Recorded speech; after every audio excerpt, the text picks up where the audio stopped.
rekan-rekan sekalian ya, di sesi berikutnya ini ya kita membahas tentang ya fraud ya, bab 5, kemudian bab 7 control and aish. Ini sudah 18 ya, kita sampai jam 12.20. Nanti kita percepat saja. Rekan-rekan sekalian, ya, kenapa fraud ini menjadi penting kita pelajari? Karena pada dasarnya yang namanya manusia itu ada potensi melakukan penyimpangan, kesalahan, kekeliruan. Kita mengenal malaikat, mengenal manusia, seperti manusia kan ada jin, ada jin, ada manusia. Dalam jin ada setan, walaupun dalam manusia juga ada sifat setan.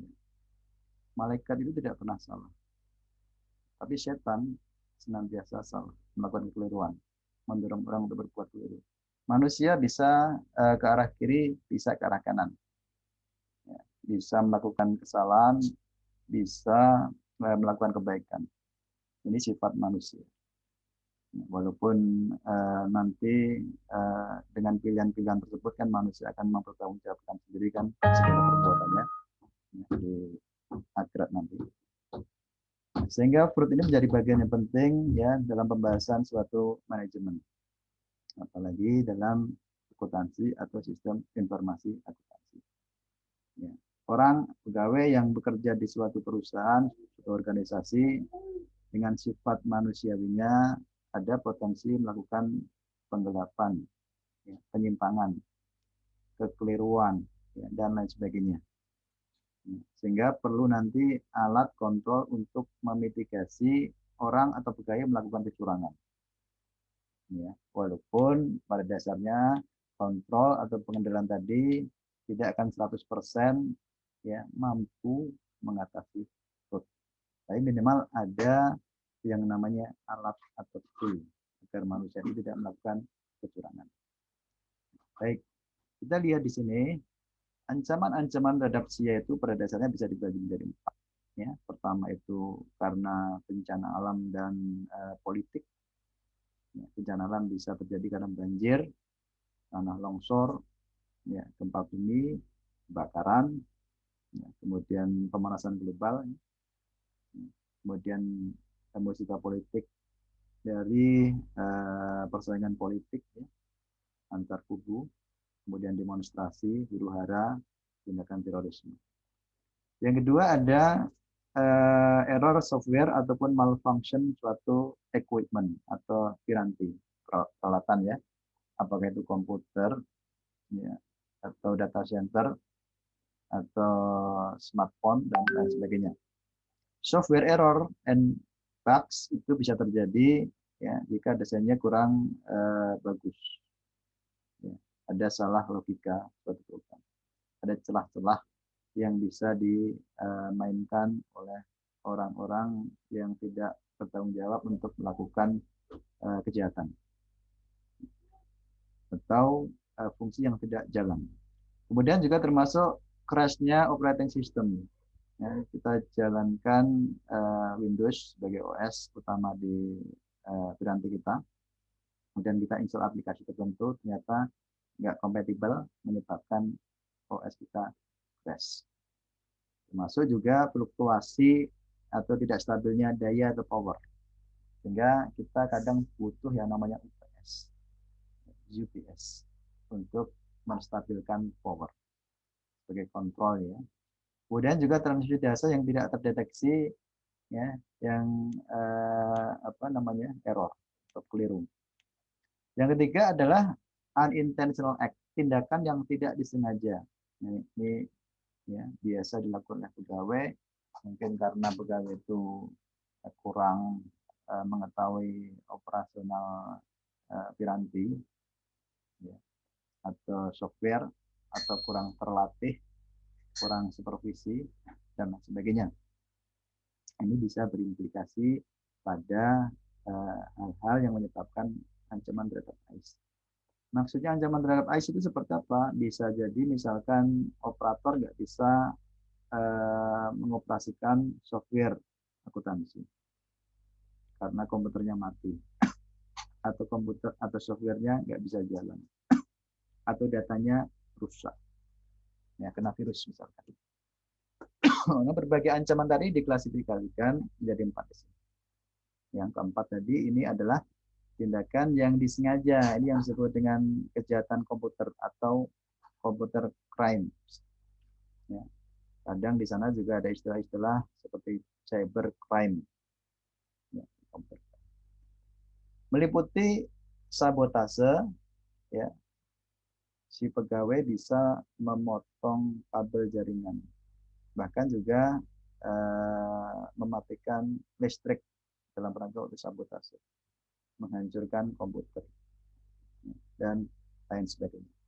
Kemudian juga termasuk misrepresentation, ya, salah memanfaatkan atau menggunakan for use secara sengaja, pengungkapan data yang tidak diotorisasi, data privasi pengguna, ya. Misalkan kalau kita sebagai pengguna media sosial, Twitter, Facebook, Instagram, data kita kan rawan disalahgunakan oleh pihak perusahaan, ya, pemilik sosmed. Misappropriation of aset, pencurian aset, kemudian kecurangan laporan keuangan, korupsi, computer fraud, ya, atau cyber fraud, ya, serangan-serangan ya, melalui media sosial atau media maya, social engineering, ya, malware dan lain sebagainya. Social engineering itu ibaratnya bujukan-bujukan, rayuan-rayuan untuk mendapatkan kredensial, apakah nomor PIN misalkan. Jika kalian misalkan di tengah malam itu ditelepon, saya itu si Anton teman SMA, masih kan enggak di misalkan di polsek, karena oh iya kebetulan kalian punya nama teman namanya Anton. Kemudian ada apa? Saya butuh pulsa nih atau butuh uang, tolong ditransfer, karena kalian kenal dengan Anton. Apalagi kalian baru mau tidur jam 11 malam, ya, oh ya, transfer termasuk ke social engineering. Baik, fraud adalah segala atau seluruh sarana yang bisa digunakan oleh orang untuk mendapatkan keuntungan terhadap orang yang lain. Jadi intinya ada kerugian yang dialami oleh orang lain dengan cara apapun, dengan bujuk rayu atau dengan menggunakan media. Ya.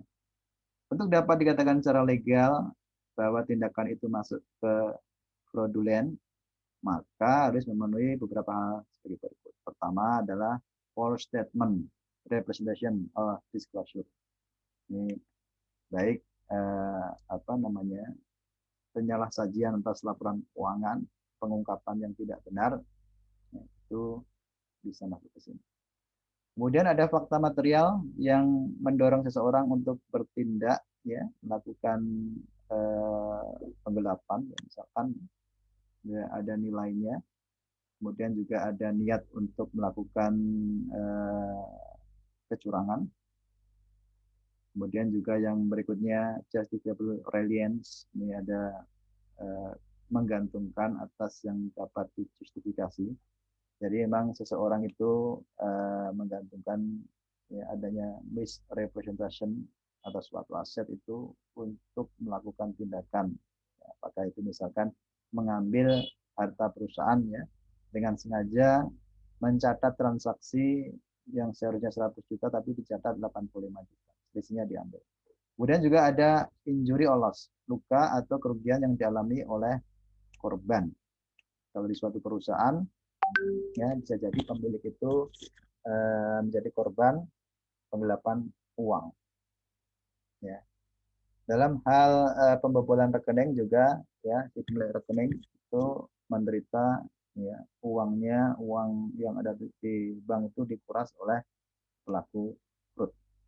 Ya, pelaku fraud bisa orang luar, bisa internal. Kita sering juga mendengar, ya, ada beberapa pegawai perbankan, ya, dari staff, ya, sampai manajer kredit, ya, sampai pimpinan itu melakukan kecurangan.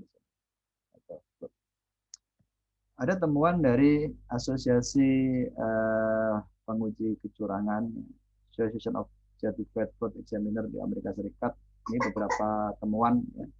Misalkan, ya, ada organisasi tertentu yang mengalami kerugian 5% dari pendapatan tahunan karena fraud. Ya, kalau misalkan pendapatan tahunnya 1 miliar, ya sekitar 50 juta itu ya, hilang, rugi. Ya, di mana secara tahunan angka global atas kerugian tadi ya, menunjukkan angka 3,7 triliun dolar Amerika Serikat. Ini dalam dolar ya, bukan rupiah. Saya tinggal kalikan 15.000 kali 3,7. Ya, kali 1.000 aja sudah 3.700. Kali 10.000, 37.000. Belum dikalikan 500 nih. Kemudian juga owner executive frauds, ini kecurangan yang melibatkan pemilik atau eksekutif, pimpinan ya, presiden, komisaris misalkan, presiden, direktur. Ya. Terkadang itu membutuhkan waktu yang lebih lama untuk mengetahui atau mendeteksi kecurangan tadi. Ya. Kemudian juga membutuhkan biaya yang lebih banyak, ya, 4 kali lipat daripada kecurangan manajer. Dan lebih dari 11 kali ya, harganya biayanya dari kecurangan pegawai. Jadi kalau misalkan kecurangan pegawai itu membutuhkan cost untuk mendeteksi, mengetahui, misalkan 1 juta. Nah ini owner atau eksekutif ini bisa 11 kali atau lebih, ya 11 juta. Kemudian lebih dari 87% dari para pelaku kecurangan tadi tidak pernah dituntut atau dihukum atas fraud tadi. Ya. Dan temuan-temuan yang lain ya silakan nanti kalian baca. Ya, ini adalah temuan-temuan di Amerika Serikat. Nah, rekan sekalian, kebanyakan pelaku fraud itu adalah orang luar yang tahu seluk-beluk perusahaan, punya akses, keterampilan, dan sumber daya. Ya, kenapa kok orang dalam, kok tidak orang luar?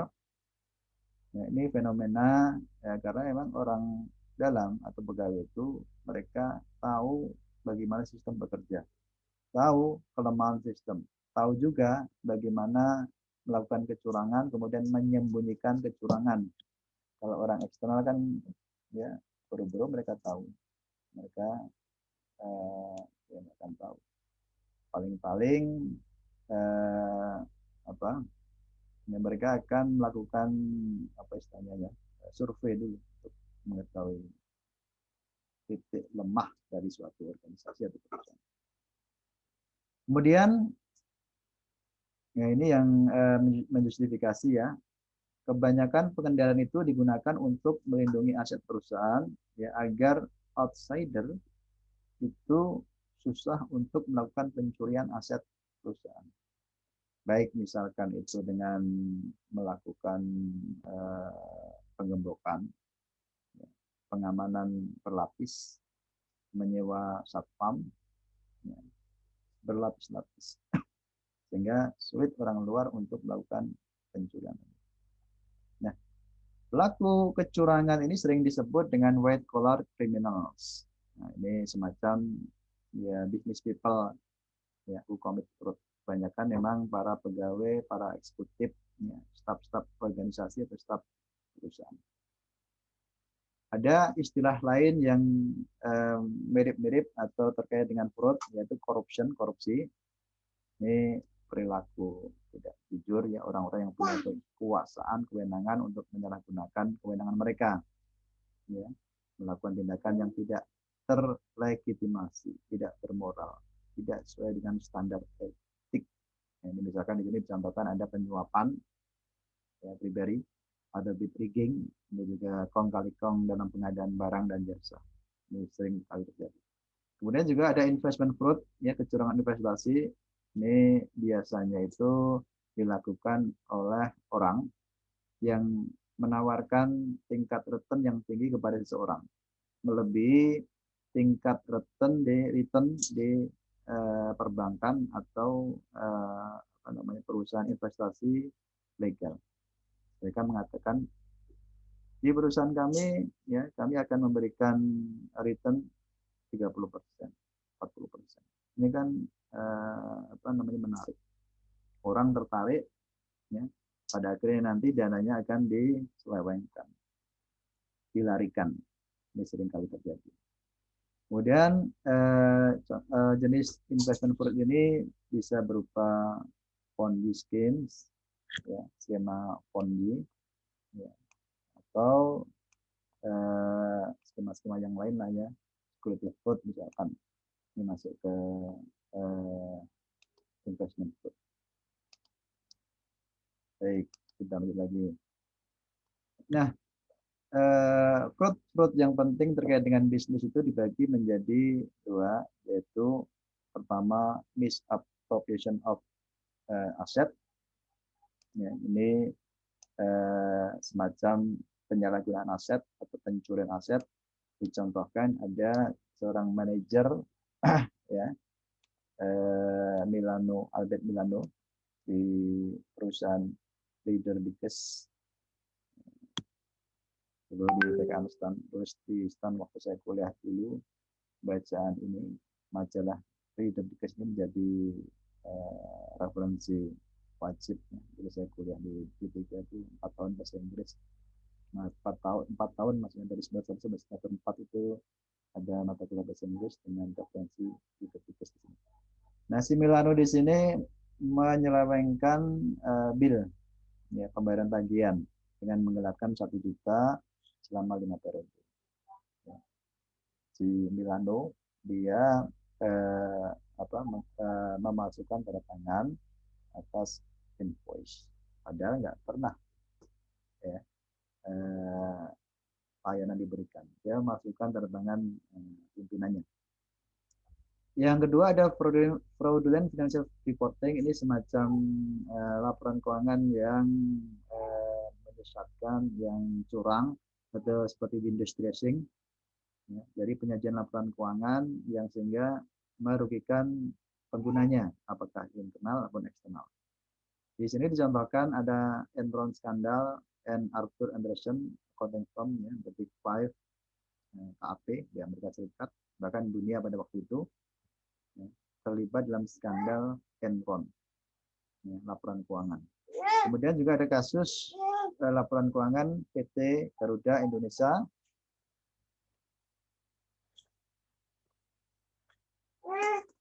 Ada kasus rekayasa laporan keuangan Jiwasraya, ini yang baru-baru terjadi di Indonesia dalam 1 tahun ke belakang. Ini sebagai contoh dari fraudulent financial reporting. Nah, ada fenomena, ya, siapa yang melakukan kecurangan dan apa alasannya kenapa. Ini di sini si Romley memaparkan beberapa hal, yaitu beberapa pelaku kecurangan itu adalah mereka yang tidak bahagia, tidak gembira, tidak puas, ya, kemudian ya, berusaha untuk balas dendam terhadap pegawai yang lain, ya, pegawai yang lain itu promosi, mendapatkan gaji yang lebih tinggi, dia merasa iri, ya, ya, tidak bahagia, kecewa.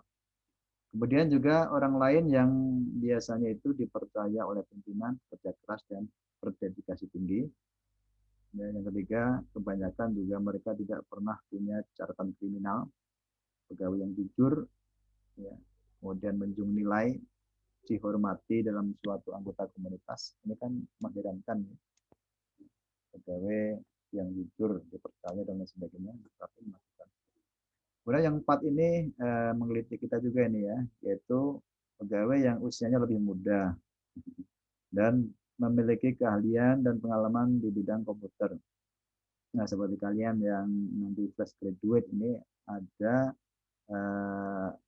resiko, ya, bukan berarti akan menjadi seperti ini, tapi ada potensi, ada risiko, beresiko, ya, mereka yang punya keahlian, ya, skill di bidang komputer dan lain sebagainya, yang nanti kalian baca sendiri. Nah, rekan-rekan sekalian, ya, sehingga terkait dengan fraud di sini ada di ilmu psikologi itu fraud triangle, ya, atau segitiga fraud, yang pada dasarnya membagi menjadi 3, yaitu adanya tekanan. pertama. Yang kedua ada peluang, kesempatan melakukan kecurangan. Yang ketiga ada rasionalisasi. Ada tekanan, tapi nggak ada peluang, ya sama saja.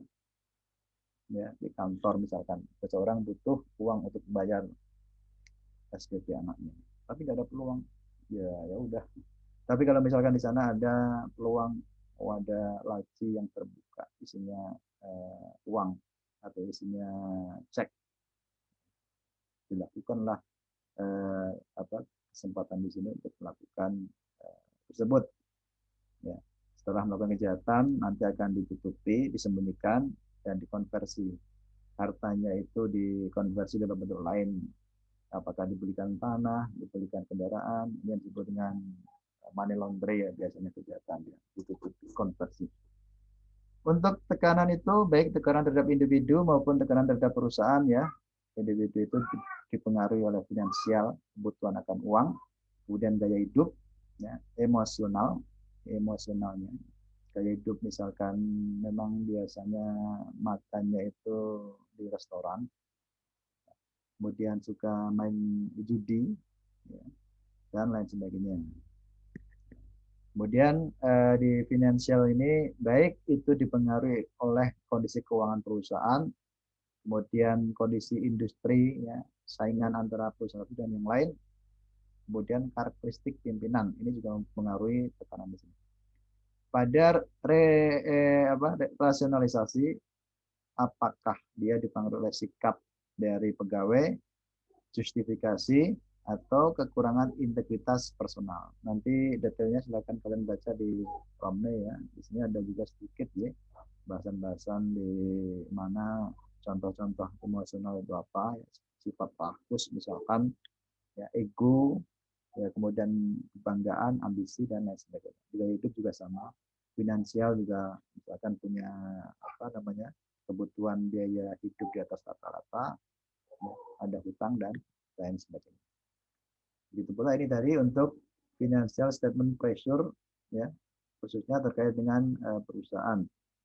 Contoh untuk manajemen karakteristik di sini adalah ini ada questionable management ethics, manajemen style, dan track record. Gaya manajemen misalkan, ya jika pimpinan itu menginginkan laporan keuangan bersih, ya atau bagus, ya itu kan nanti bisa berimbas pada pegawainya. Kalau pegawai nanti menyiapkan laporan keuangan tapi hasilnya jelek, dalam arti kok tahun ini labanya cuma sekian. Ya. Kalau anak buah itu ABS, asal bapak senang, mereka akan berusaha untuk menyajikan laporan keuangan seolah bagus, menyenangkan pimpinan. Ini juga bisa berpengaruh. Baik, oke ini kita lewati saja. Silakan kalian baca saja ya. Kemudian tadi ada rasionalisasi. Ini adalah contoh-contoh kenapa orang melakukan rasionalisasi ya untuk menjustifikasi tindakan ilegal mereka. Mereka mengatakan saya akan pinjam uang di sini dan saya akan kembalikan. Padahal ya dia ngambil uang dari transaksi penagihan utang pelanggan 100 juta. Yang namanya pinjam itu kan izin dari yang punya, kan ini kan nggak izin. Yang kedua, Anda akan memahami betapa saya membutuhkan ini uang. Ya, anak saya sakit. Ya. Kemudian saya punya utang. Nah, ini sebagai pembenar-pembenar saja ya sampai di sini. The company owes to me. Perusahaan itu punya utang terhadap saya. Nah, ini sangat aneh kan ya. Baik, kita lanjut ke computer fraud atau kejahatan komputer. Computer fraud itu adalah segala tindakan yang membutuhkan teknologi komputer untuk melakukannya. Ya, jadi apakah dalam bentuk unauthorized theft, ya, pencurian-pencurian yang tidak terotorisasi, tidak diberikan izin, kemudian ada penggunaan, ya, akses, modifikasi, kemudian juga ada pengkopian, ya, merusak software, hardware atau data dari suatu perusahaan. Yang kedua, pencurian aset yang kemudian ditutupi dengan melakukan ya computer records, catatan komputer. Awalnya transaksi terhadap pelanggan A itu nilainya 100 juta. Kemudian karena uangnya digelapkan, diubahlah menjadi 50 juta. Yang ketiga adalah mendapatkan informasi atau properti tangible, ya, apakah itu misalkan kendaraan atau misalkan rumah, ya, secara ilegal dengan menggunakan komputer. Ya. Contohnya bisa melakukan carding atau membobol, ya, rekening orang lain, membobol kartu kredit orang lain, kemudian memanfaatkannya untuk keperluan pribadi. Rekan sekalian, computer fraud diklasifikasikan menjadi ada input fraud, iteration A, falsifying input.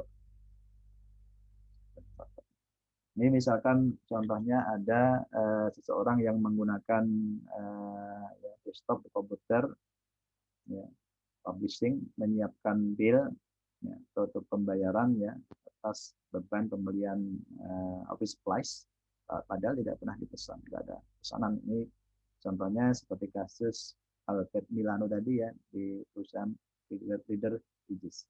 Ada processor fraud and authorized system use, ini semacam si karyawan menggunakan sistem perusahaan yang tidak diautorisasi untuk melakukan kegiatan yang tidak legal. Ya, jadi dicontohkan suatu perusahaan asuransi, ya, ketika mereka install software untuk mendeteksi kegiatan sistem yang tidak normal, menemukan, ya, bahwa salah satu komputer perusahaan itu digunakan untuk menjalankan bisnis gambling ilegal, website gambling ilegal. Kemudian computer instruction fraud, ini seperti memodifikasi software, mengcopy secara ilegal software atau menggunakan software untuk hal-hal yang tidak diautorisasi. Nah, misalkan ada seseorang yang mengcopy aplikasi akuntansi, ya, kemudian dijual secara ilegal.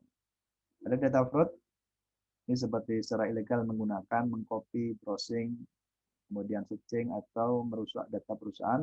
Ada output fraud, ini ya, di mana jika kondisinya tidak diamankan, ya, data-data perusahaan itu bisa ditampilkan dalam informasi dalam layar atau output cetak, ya, yang kemudian dicuri, dikopi, disalahgunakan, diberikan kepada perusahaan pesaing, dia mendapatkan uang.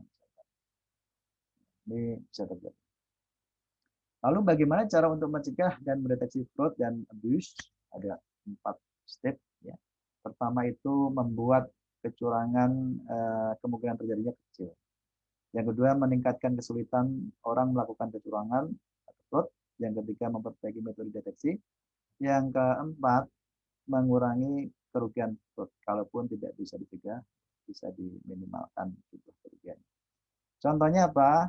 Ya, di sini ada banyak item-item contoh, ya, dari menciptakan budaya organisasi yang menekankan integritas dan komitmen terhadap nilai etis dan kompetensi. Kementerian Keuangan ada nilai-nilai Kementerian Keuangan integrity. Itu contoh dari bagaimana menciptakan budaya organisasi. Sampai nanti memberikan penalti, ya, kalaupun sudah dilakukan langkah-langkah berikut, ya, masih ada pegawai yang melakukan kecurangan, ya, mau nggak mau penalti, sanksi diberikan kepada mereka yang melakukan pegawai, ya, agar menimbulkan efek baik bagi karyawan atau pegawai yang lain yang tidak melakukan. Begitu pula di step yang kedua tadi, bagaimana cara meningkatkan kesulitan tuh banyak sekali langkahnya, ya, mengembangkan dan mengimplementasikan sistem pengendalian internal yang kuat, ya. Ini nanti akan kita bahas di slide ke-7, ya, setelah ini. Memisahkan fungsi akuntansi, otorisasi, recording, dan custody, kemudian mengimplementasikan pemisahan yang tepat, ya, atau tugas yang tepat antara fungsi-fungsi sebuah sistem, ya, dan sampai ke memperbaiki kerapuan atau vulnerabilities of software dengan menginstal senantiasa memutakhirkan sistem operasi. Ya. Kemudian juga security dan program aplikasi, termasuk juga antivirus juga. Nah, ini untuk memastikan, ya, seseorang itu susah melakukan kecurangan. Baik, kemudian memperbaiki metode deteksi ini banyak juga metodenya. dari mengembangkan dan mengimplementasikan program asesmen risiko kecurangan yang bisa mengevaluasi baik kemungkinan terjadinya fraud ataupun besarnya kecurangan tadi. Ya. Ada juga misalkan di sini menginstal software pendeteksi fraud. Ya. Ini bisa dilakukan. Ya, kemudian juga ada apa juga? Memonitor kegiatan sistem, ya, termasuk komputer and network security effort, ya, penggunaan error log dan tindakan-tindakan tertentu ya. Ini juga menggunakan use intrusion detection system ya untuk membantu mengotomatisasi proses monitoring. Ini bisa menggunakan software atau hardware ya. IDPS, Intrusion Detection Prevention System, atau IDS, Intrusion Detection System, untuk mendeteksi adanya usaha-usaha untuk menerobos sistem perusahaan dari baik orang internal maupun eksternal yang tidak legal. Baik, kemudian mengurangi dari kerugian dengan mengelola asuransi yang cukup dan seterusnya ya. Software juga untuk monitor kegiatan dan recover dari kecurangan. Baik, ini bab 5, kita masuk ke bab 7.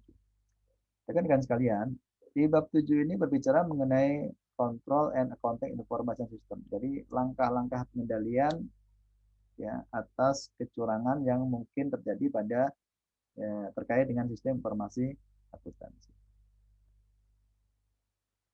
Kenapa ancaman terhadap sistem informasi akuntansi meningkat?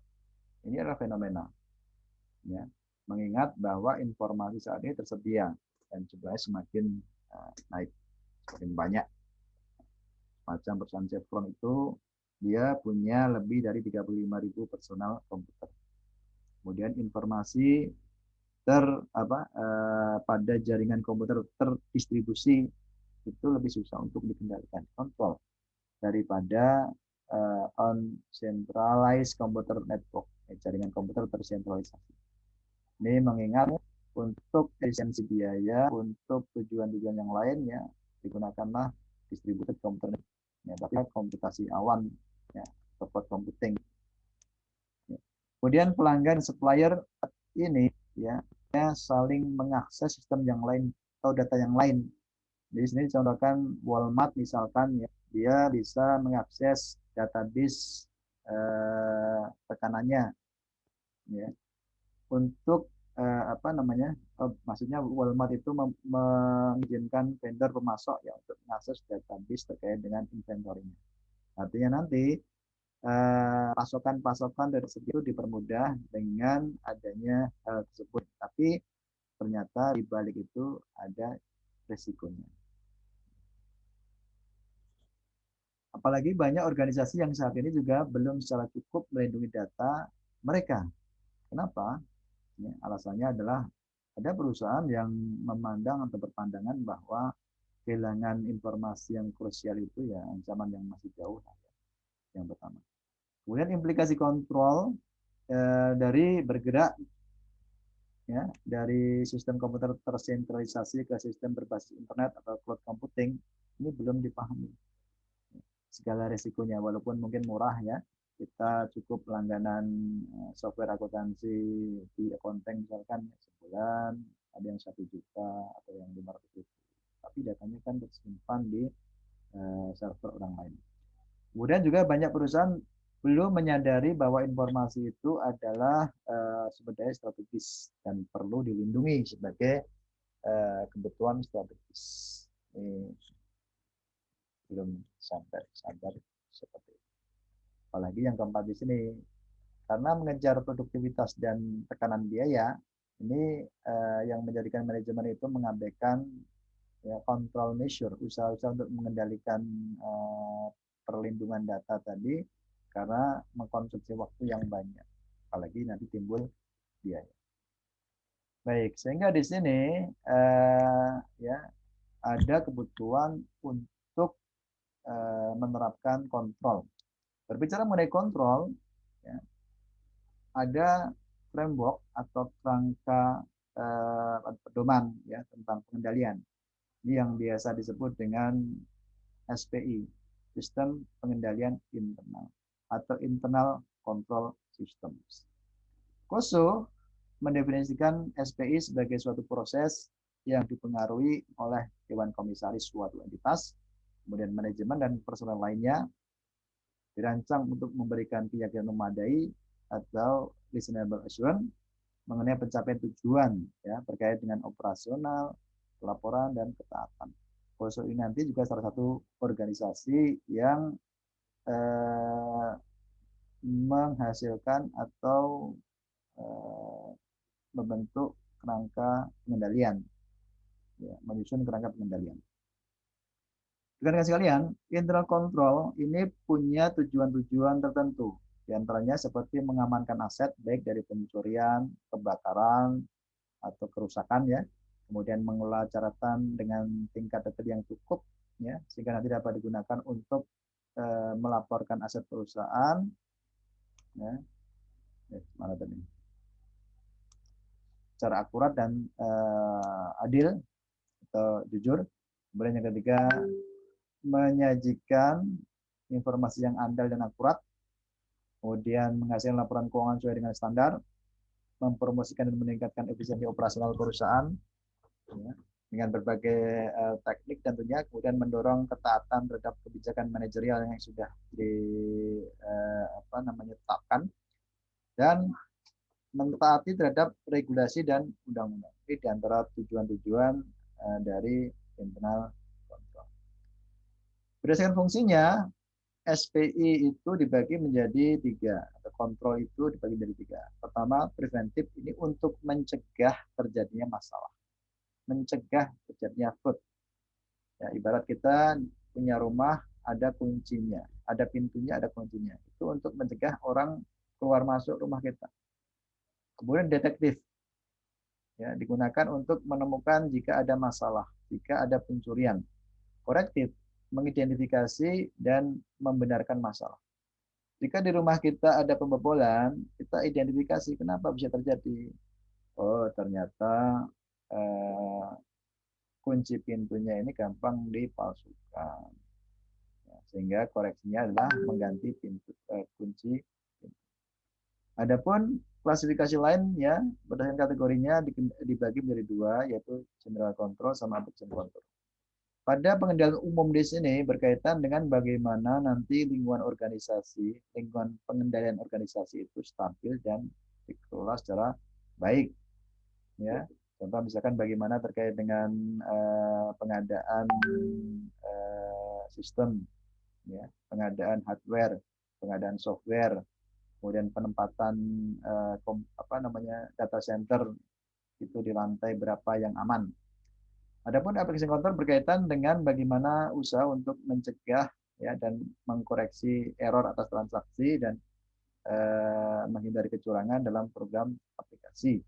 Ini ibaratnya adalah bagaimana mencegah adanya garbage in, garbage out dengan input kontrol, proses kontrol, ya, kemudian output kontrol. Nanti akan kita pelajari di pertemuan depan.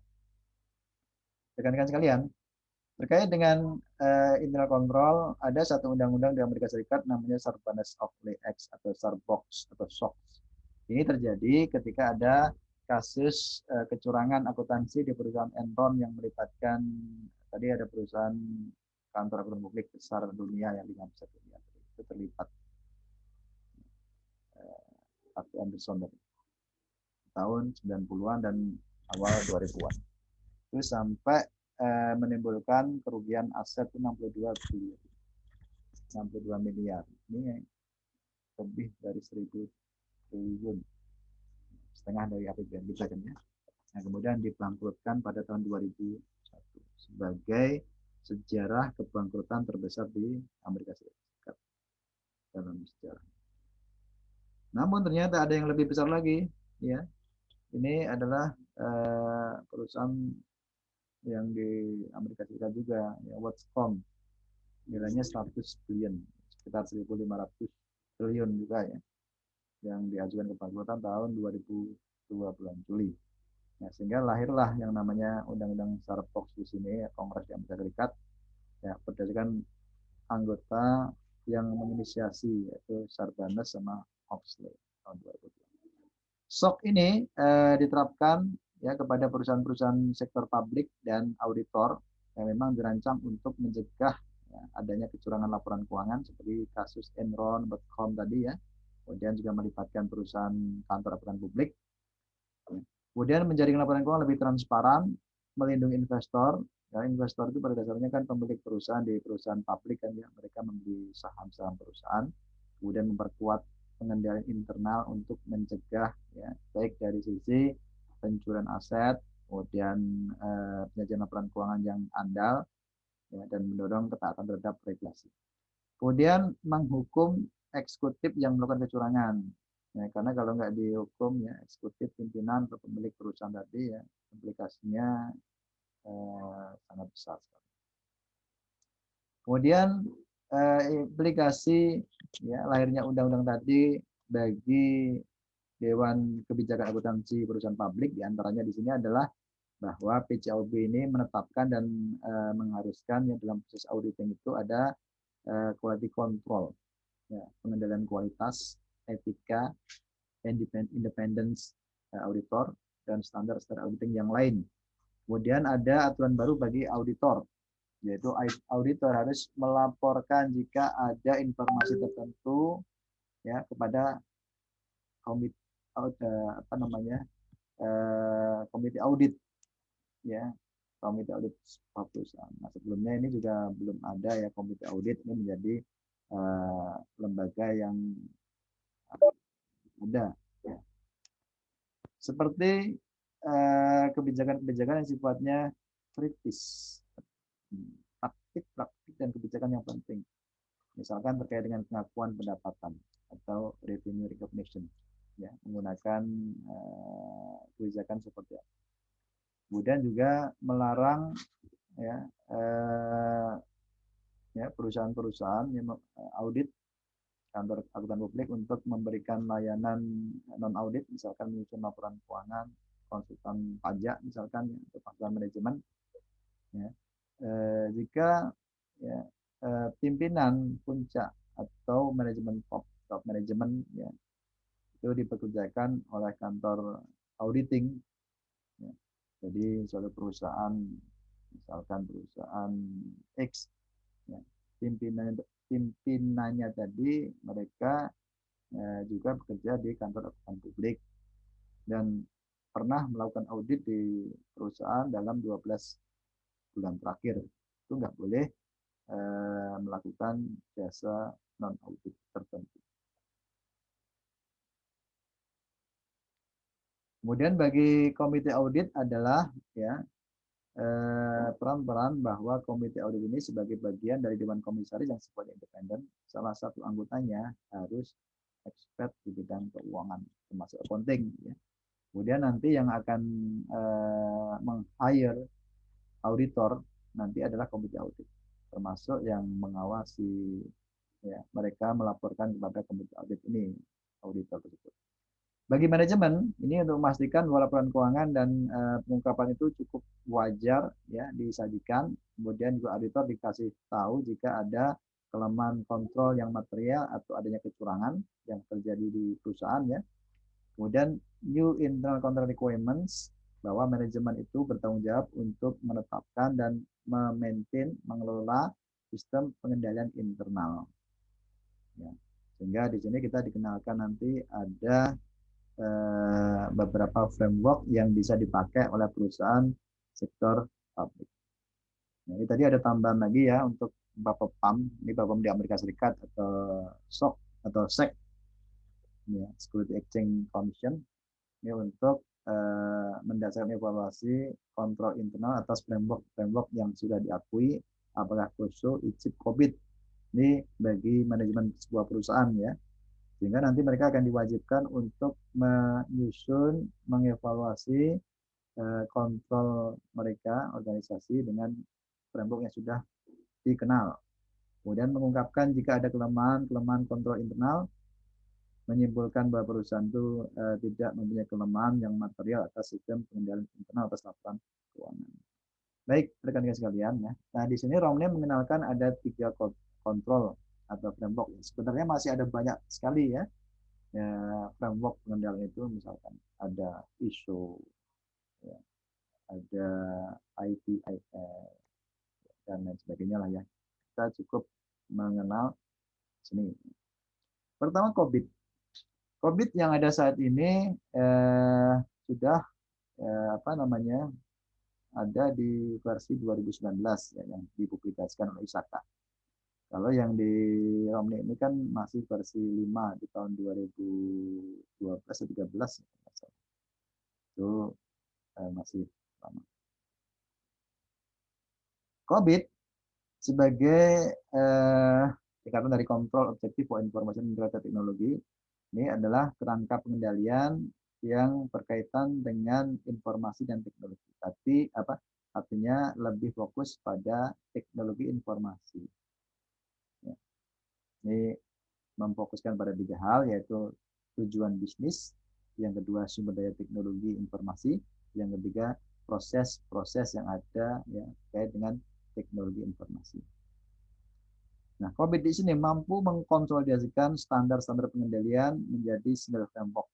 Ya, jadi COVID itu bisa, artinya sebuah perusahaan itu bisa menggunakan kerangka ITIL, COSO, ya, yang dikonsolidasikan oleh COVID.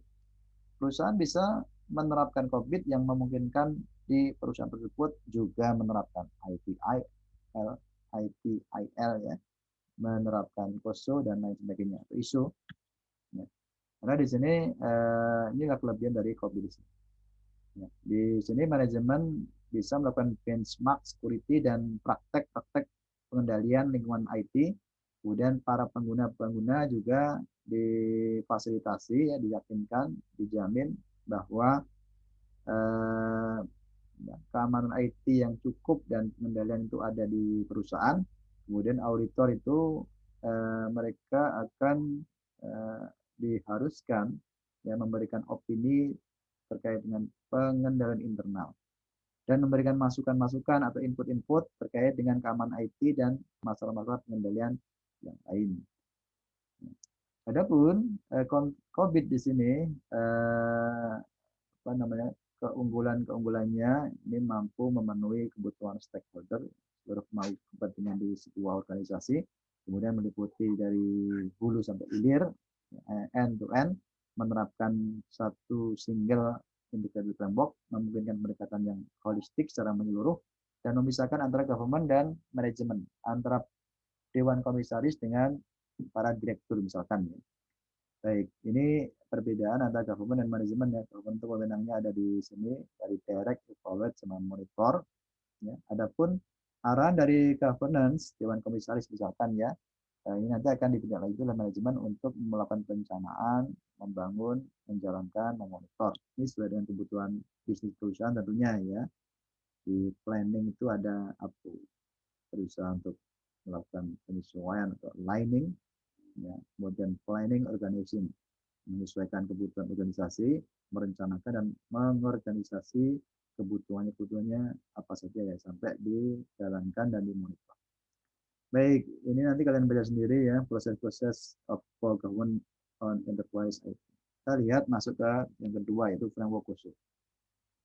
Framework yang kedua itu ada COSO ICIP, yaitu internal control integrated framework, yaitu framework terintegrasi pengendalian internal. Punya tujuan 3, baik aspek operasional, ya, tujuan operasional, compliance, ketaatan, dan pelaporan. Ya. Sehingga kita dikenalkan dalam COSO ICIP ini dengan COSO internal control KUB, ya. KUB, apa? Kubik pengendalian internal control COSO. Ya. Di sini ada tujuannya, 3 tujuan, kemudian elemennya ada 5, dari control environment sampai ke monitoring activities, kemudian tingkat penerapannya dari entity level sampai ke function sebuah organisasi. Ya. COSO ICIP ini dibentuk tahun 92 ya, dihasilkan tahun 92 oleh beberapa organisasi di Amerika Serikat, ya, American Accounting Association, ICPA, dan lain sebagainya. Kemudian tahun 2013 ada pembaruan terhadap COSO ICIP di sini berupa penambahan 17 prinsip, ya, COSO ICIP. Ya, seperti di kontrak environment ada 1, 2, 3, 4, 5 prinsip. Di risk assessment juga ada 4. Di kontrak activities ada 3. Contoh, di kontrak activities ini ada prinsip nomor 10 itu memilih dan mengembangkan kegiatan pengendalian. Apakah sebelumnya nggak ada? Sebelumnya sih ada di kontrak activities, tapi belum sempat dikasih nomor ini ya, 1, 2 sampai 17. Ya, hanya dijelaskan bahwa kontrak activity itu apa saja. Baik. Nah, kemudian yang ketiga ada KOSO RM, Enterprise Risk Management ini juga bikinannya KOSO, namun lebih memfokuskan pada manajemen resiko enterprise, ya, lebih komprehensif pada pendekatan manajemen resiko dibanding dengan pendekatan pengendalian. Sehingga kalau kita lihat di sini kubiknya juga sama, ya, bentuknya 3 dimensi. Cuman ada tambahan di sini tujuannya tambahan strategis. Di elemennya ada tambahan objective setting, kemudian risk assessment-nya dipecah menjadi 3 terkait dengan risk ya, risiko. Kalau di sini tadi kan hanya risk assessment. Nah, risk assessment ini ditambahkan atau dipecah istilahnya ya. Mulai dari identifikasi event terkait dengan resikonya, kemudian dinilai resikonya, sampai tanggapan terhadap resiko. Yang lain ini sama. Baik, kita lihat dalamannya dari KOSO TRM ya. Ya, sebenarnya KOSO RM ini hampir sama dengan KOSO ICIP. Ya. Ini di Romley ini ditampilkan KOSO TRM-nya. Di Control Environment ada meliputi filosofi manajemen, gaya operasional, risk appetite, ada Dewan Komisaris. Sehingga kalau kita lihat tadi di sini ada prinsip-prinsip kan ada mendemonstrasikan komitmen to integrity and ethical values. Kemudian ada juga nomor 3 mendirikan struktur authority and responsibility. Ini maksudnya adalah perusahaan harus punya struktur organisasi yang mendefinisikan kewenangan dan tanggung jawabnya apa saja. Ya, sampai metode pembebanan otoritas tanggung jawab, standar sumber daya manusia, external influence. Begitu pula di objective setting di KOSO itu ada RM yang strategik, high level goal, ini tujuan tingkat tinggi yang sesuai dengan misi perusahaan. Kemudian operasional, reporting, compliance. Di KOSO ICIP tadi hanya operasional, reporting, compliance.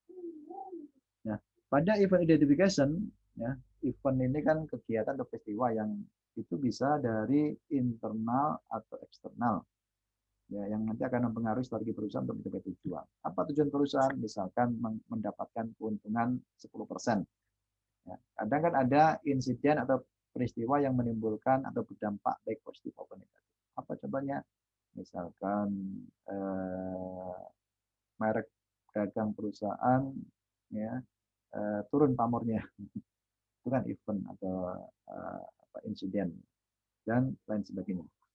Kemudian yang risk assessment ini adalah melakukan assessment atau penilaian risiko. Ya, bagaimana kemungkinan terjadinya risikonya kecil atau besar. Kemudian dampaknya negatif atau positif itu dilakukan penilaian. Ya, risiko itu ada yang sifatnya melekat sama residual. Yang melekat itu sebelum ada pengendalian, ibaratnya kalian bawa sepeda motor di pasar, nggak dikunci, taruh gitu saja. Tapi yang residual itu kalian kunci sepeda motornya, namun masih memungkinkan terjadinya pencurian sepeda motor. Ya, baik. Bagaimana tanggapan atas resiko? Ada 4, yaitu pertama mengurangi, yang kedua menerima, yang ketiga share, yang keempat avoid. Bagaimana kita memilih perusahaan memilih sesuai dengan kadar risikonya? Kalau sifatnya itu apa namanya bisa dimitigasi dengan kontrol, ya bisa sepeda motor bisa digembok, ya udah digembok ya dikurangi, ya. Atau diterima. Ini misalnya risikonya besar, kita nggak bisa ngapa-ngapain, ya ya udah do nothing, terima apa adanya seperti apa misalkan gempa bumi, lokasi perusahaan di suatu kota, ya di sana rawan gempa bumi, kita nggak bisa ngapa-ngapain. Atau share, ya dibelikan asuransi, insuran, outsourcing kan, hedging sampai dihindari. Kita tidak membuka perusahaan atau pabrik di lokasi yang rawan gempa. Di mana? Di Indonesia, ya, di daerah-daerah pinggir pantai yang dilewati apa namanya apa istilahnya itu ya, daerah ya, rawan gempa ya. Baik, kemudian control activities adalah tindakan-tindakan atau kegiatan-kegiatan baik berupa kebijakan ataupun prosedur untuk memastikan bahwa tujuan pengendalian itu ya, memberikan tujuan pengendalian itu ya, kepastian yang memadai untuk menyajikan kepastian yang memadai tentang pencapaian tujuan tertentu. Kalau misalkan perusahaan punya tujuan menjual 1000 mebel ya di kota Depok, itu bisa dipenuhi, bisa dijalankan. Jika ada risiko itu bisa ditanggapi responnya. Apakah dengan dikurangi, diterima ataupun dihindari. Ya. Contoh, ya, risiko dari apa namanya munculnya pesaing atau kompetitor. Ya. Kemudian perusahaan bisa memilih dan mengembangkan pengendalian ya untuk mengurangi resiko sampai pada tingkat tertentu. Sehingga pesaing itu kalaupun ada tidak menjadikan perusahaan tidak bisa mencapai angka penjualan 1000. Ya. Apakah misalkan dengan menambah biaya marketing yang meningkatkan brand produk perusahaan atau kontrol yang lain. Ya.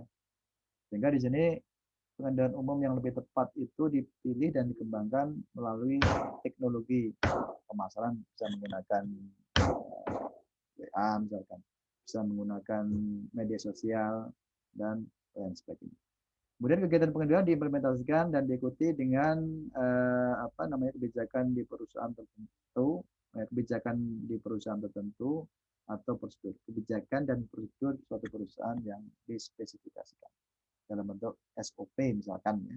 Jadi SOP tadi sudah embedded, ada pengendaliannya di sana. Contohnya apa? Contohnya misalkan ya dalam transaksi penjualan itu jika memproses permintaan pembelian ya, atau sales order dari customer itu dicek ya. Customernya ini status kreditnya itu sudah terlewati atau belum jika mereka punya kredit limit 50 juta. Ya, dilihat datanya, oh sudah mencapai 48, tinggal 2 juta aja. Sementara nilai transaksinya 10 juta. Sudah terlampaui, nggak bisa. Ini contoh dalam bentuk prosedur ya, prosedur kerja. Nah ini kemudian kontrol prosedur itu meliputi kategori sebagai berikut. Dari otorisasi atas transaksi dan kegiatan, pemisahan tugas, project development and acquisition control, sampai ke adanya independent check on performance. Jadi cek independen atas kinerja. Bisa juga misalkan dengan menggunakan rekonsiliasi ya antara apa namanya barang yang diterima dari pemasok itu ya hitung-hitungannya dari yang dilakukan oleh pegawai bagian penerima barang nanti dibandingkan ya dengan apa namanya pegawai yang lain ya, atau pegawai bagian penyimpanan gudang ya, apakah sama atau enggak. Baik. Kemudian information communication ya. Tujuan utama dari sistem informasi akuntansi ya akan mengolah data menjadi informasi ya. Baik dengan mengumpulkan, mencatat, memproses, meringkas dan mengkomunikasikan ya sehingga informasi tentang organisasi tadi dihasilkan. Yang mana nanti informasi kan mengalir di antara para pegawai ya dari staf ke manajer sampai ke pimpinan. Dengan menggunakan media apa saja itu nanti masuk ke sini ya bagaimana informasi tadi mampu dikomunikasikan. Baik, yang terakhir adalah monitoring. Ya, monitoring atau pemantauan ini penting bagi perusahaan dalam sistem penggerak internal di sini. Ya, perusahaan berorganisasi bisa memilih metode-metode monitoring yang dikembangkan secara berkelanjutan ya, dengan melakukan evaluasi, dimodifikasi jika dibutuhkan ya. Jika ada kekurangan antara pelaksanaan dengan apa namanya teori atau yang seharusnya itu nanti akan dilaporkan kepada pimpinan senior atau dewan komisaris. Apa saja bentuknya, baik dengan melakukan internal control evaluation ya, evaluasi pengendalian internal ya dari elemen internal apa namanya environment, kemudian ke elemen-elemen yang lain, ya, itu dinilai apakah sudah efektif kontrolnya atau belum. Kemudian juga mengimplementasikan supervisi yang efektif, ya, atasan terhadap bawahan, menggunakan sistem akuntansi pertanggungjawaban responsibility, ya, monitor system activities, melakukan tracking, ya, track package software and mobile device, ya, kemudian melakukan audit secara periodik, ya, audit setiap bulan sekali, misalkan setiap triwulan sekali. Jika nanti dalam audit ditemukan permasalahan, nanti bisa disampaikan ke pimpinan jika temuannya penting. Kemudian juga bisa memperkerjakan security officer and compliance officer, ini pejabat yang berkait dengan security ataupun compliance, ketaatan, penyimpangan, penyelewengan. Kemudian menyewa spesialis forensik jika dibutuhkan, instalasi software deteksi kecurangan, bahkan bisa mengimplementasikan fraud hotline. Jadi ibaratnya ada saluran-saluran di mana para pegawai tadi bisa menyalurkan, bisa menyampaikan, oh ini ada fraud yang dilakukan oleh pegawai. Tapi karena takut melaporkan, tidak dilaporkan. Nah, untuk mengatasi tersebut, perusahaan bisa mengimplementasikan fraud hotline. Semacam kalau di Kementerian Keuangan itu ada whistleblower. Jadi menyampaikan kasus-kasus tertentu, ya, itu kecurangan. Kemudian kenapa itu terjadi, orangnya siapa, dan lain sebagainya. Dan itu bisa, ya, tanpa menyampaikan identitasnya siapa. Jadi si pelapor tidak perlu takut lah dengan kondisi tersebut. Baik, rekan-rekan sekalian, mungkin itu ya untuk materi kita di siang hari ini terkait dengan fraud and control.